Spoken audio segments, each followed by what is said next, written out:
때는 2023년 가을, 낙엽이 우수수 떨어지던 어느 날이었습니다. 서울의 한 재래시장, 좁고 낡은 골목길을 70대 후반의 박봉팔 할아버지가 힘없이 걷고 있었습니다. 한때는 IT 업계에서 꽤나 이름을 날리던 사업가였지만 지금 할아버지의 모습은 그저 초라하고 쓸쓸한 노인일 뿐이었습니다. 더욱 안타까운 것은 할아버지가 치매를 앓고 있다는 사실이었습니다. 할아버지의 머릿속은 마치 짙은 안개가 낀 것처럼 뿌옇게 흐려져 있었고 자신이 누구인지, 여기가 어디인지, 왜 이곳에 서 있는지조차 제대로 기억하지 못했습니다. 젊은 시절 밤낮 없이 일하며 회사를 키워나가던 그 치열했던 기억, 사랑하는 아내와 오순도순 가정을 꾸리고 행복하게 살았던 그 눈부신 순간들, 이 모든 소중한 추억들은 이제 아득히 먼 곳으로 사라져 버린 듯했습니다. 할아버지는 정처 없이 걷고 또 걸었습니다. 그러다 할아버지의 발길이 멈춘 곳은 한 고급 양복점 앞이었습니다. 쇼윈도 안에는 최신 유행하는 스타일의 정장을 입은 젊고 멋진 남성 모델이 서 있었습니다. 할아버지는 마치 홀린 듯 그 마네킹을 멍하니 바라보았습니다. 잃어버린 젊음에 대한 그리움이었을까요? 아니면 잊고 지냈던 과거의 영광에 대한 회한이었을까요? 할아버지는 자신도 모르게 양복점 안으로 발걸음을 옮겼습니다. 문을 열고 들어서는 순간 할아버지는 온몸을 감싸는 차가운 공기에 살짝 움츠러들었습니다. 고급스러운 인테리어, 은은하게 빛나는 조명, 그리고 정갈한 정장 차림의 직원들 모든 것이 할아버지의 낡고 허름한 옷차림과는 너무나도 대조적이었습니다. 저 양복 좀 볼 수 있을까요? 할아버지는 최대한 용기를 내어 직원에게 말을 건넸습니다. 하지만 직원은 할아버지를 힐끗 쳐다보더니 마치 귀찮은 벌레라도 쫓아내듯 손을 휘휘 저으며 다른 손님에게로 가버렸습니다. 마치 할아버지는 투명인간이라도 되는 것처럼. 그때 양복점 사장이 나타났습니다. 40대 중반쯤 되어 보이는 남자는 머리를 쫙 빗어 넘기고 값비싼 명품 양복을 차려입고 있었습니다. 그는 할아버지를 위아래로 훑어보더니 경멸하는 듯한 말투로 말했습니다. 할아버지, 여기는 아무나 들어오는 곳이 아닙니다. 할아버지의 가슴에 날카로운 비수가 꽂히는 듯했습니다. 저도 옛날에는 양복을 많이 입었었습니다. 할아버지는 웅얼거리듯 힘없는 목소리로 말했지만 사장은 들은 척도 하지 않았습니다. 나가세요. 괜히 다른 손님들 불편하게 하지 마시고. 사장은 마치 혐오스러운 것을 쳐다보듯 할아버지를 쏘아보며 말했습니다. 그리고는 경비, 뭐해? 빨리 저 노인네 안내 보내고 소리치며 경비원을 불렀습니다. 결국 할아버지는 경비원에게 떠밀려 양복점 밖으로 쫓겨났습니다. 길바닥에 나뒹굴어진 할아버지의 모습은 너무나도 비참하고 쓸쓸했습니다. 수치심과 모욕감에 온몸이 부들부들 떨렸습니다. 양복점 밖, 길바닥에 주저앉은 할아버지의 눈에서 굵은 눈물 방울이 주르륵 흘러내렸습니다. 평생을 열심히 살아왔는데 이렇게 늙고 병들었다고.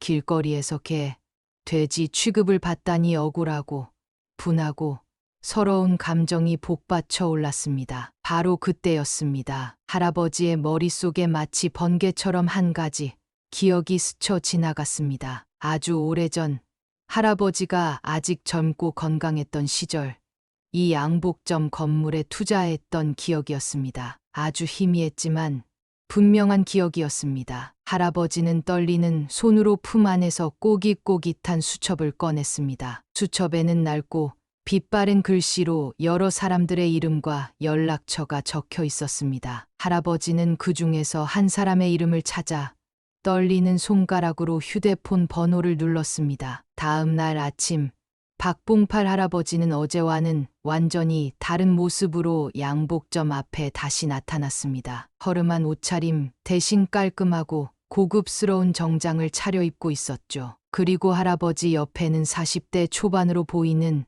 날카로운 눈매를 가진 남자가 서 있었습니다. 바로 할아버지의 변호사였습니다. 변호사는 양복점 사장에게 서류 한 장을 내밀었습니다. 박봉팔님은 이 건물의 지분 40%를 소유하고 계십니다. 그리고 오늘부로 그 지분을 모두 회수하시기로 결정하셨습니다. 사장은 믿을 수 없다는 듯 눈을 크게 뜨고 서류와 할아버지를 번갈아 쳐다봤습니다. 얼굴은 사색이 되어 새파랗게 질려 있었죠. 말도 안 돼. 이럴 순 없어.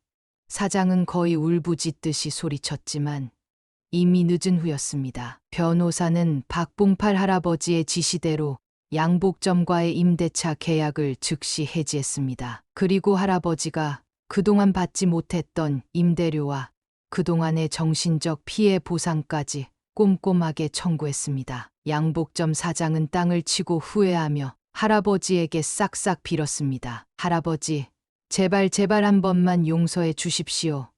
제가 잘못했습니다.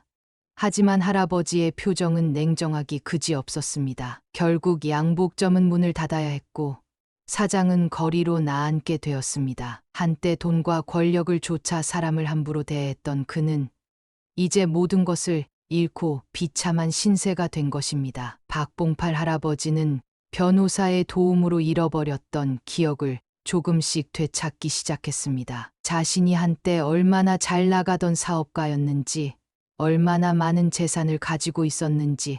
하지만 할아버지는 과거의 영광에 얽매이지 않았습니다. 젊은 박봉팔은 밤낮 없이 일하며 사업을 키워나갔습니다. 직원들과 함께 웃고 어려움을 헤쳐나가는 모습에서 그의 뜨거운 열정과 리더십이 엿보입니다. 사랑하는 아내와 행복한 가정을 꾸리고 아이를 낳아 기르는 모습, 소박하지만 따뜻한 행복이 느껴지는 장면들, 회사가 크게 성장하고 언론에 보도되는 등 성공 가도를 달리는 박봉팔. 하지만 겸손함을 잃지 않고 주변 사람들에게 베푸는 모습.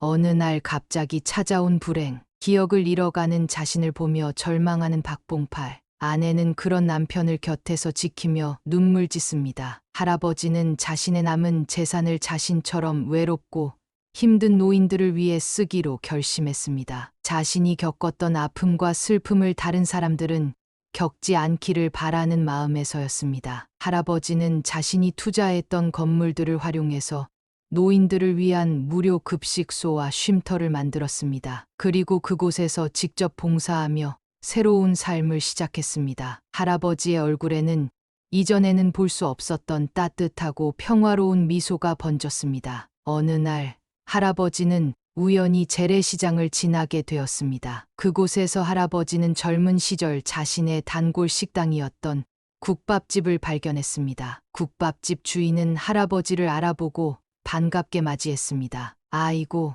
사장님, 이게 얼마만입니까? 그동안 어떻게 지내셨어요? 할아버지는 국밥집 주인의 따뜻한 환대에 잊고 지냈던 과거의 기억들이 떠올랐습니다. 그리고 자신이 치매를 앓고 있다는 사실을 털어놓았습니다. 국밥집 주인은 할아버지의 이야기를 듣고 안타까워하며 할아버지를 돕겠다고 나섰습니다. 국밥집 주인은 시장 상인회 회장이었고 시장 사람들에게 할아버지의 사연을 알렸습니다. 시장 사람들은 모두 한마음으로 할아버지를 돕기로 했습니다. 그들은 할아버지에게 따뜻한 밥 한 끼를 대접하고 말벗이 되어 주었습니다. 그러던 어느 날 할아버지는 쉼터에서 젊은 사회복지사 김지영 씨를 만나게 되었습니다. 김지영 씨는 할아버지의 사연을 듣고 할아버지의 법적 대리인 역할을 자처했습니다. 김지영 씨는 할아버지의 재산을 관리하고 할아버지가 더 나은 환경에서 생활할 수 있도록 도왔습니다. 또한 할아버지가 치매를 극복하고 잃어버린 기억을 되찾을 수 있도록 다양한 프로그램과 치료를 지원했습니다. 시간이 흘러 박봉팔 할아버지는 자신이 만든 쉼터에서 다른 노인들과 함께 따뜻한 밥 한 끼를 나누고 있었습니다. 비록 치매로 인해 많은 것을 잊어버렸지만 할아버지의 마음속에는 여전히 따뜻한 사랑과 나눔의 정신이 살아 숨쉬고 있었습니다. 사람이 재산이고 마음이 진짜 재산이야. 할아버지는 힘없는 목소리로 중얼거렸습니다. 그 말은 마치 우리 모두에게 던지는 깊은 울림을 주는 메시지 같았습니다. 돈보다 소중한 것은 사람의 마음입니다. 겉모습만 보고 사람을 판단하지 마세요. 우리 아내는 누구에게나 따뜻한 마음이 숨어 있습니다. 그 마음을 발견하고 서로 나누며 살아갈 때 우리는 진정으로 행복해질 수 있습니다. 박봉팔 할아버지의 이야기는 우리에게 진정한 삶의 가치가 무엇인지, 어떻게 살아가야 하는지를 가르쳐 줍니다. 잊지 마세요. 사람이 희망입니다.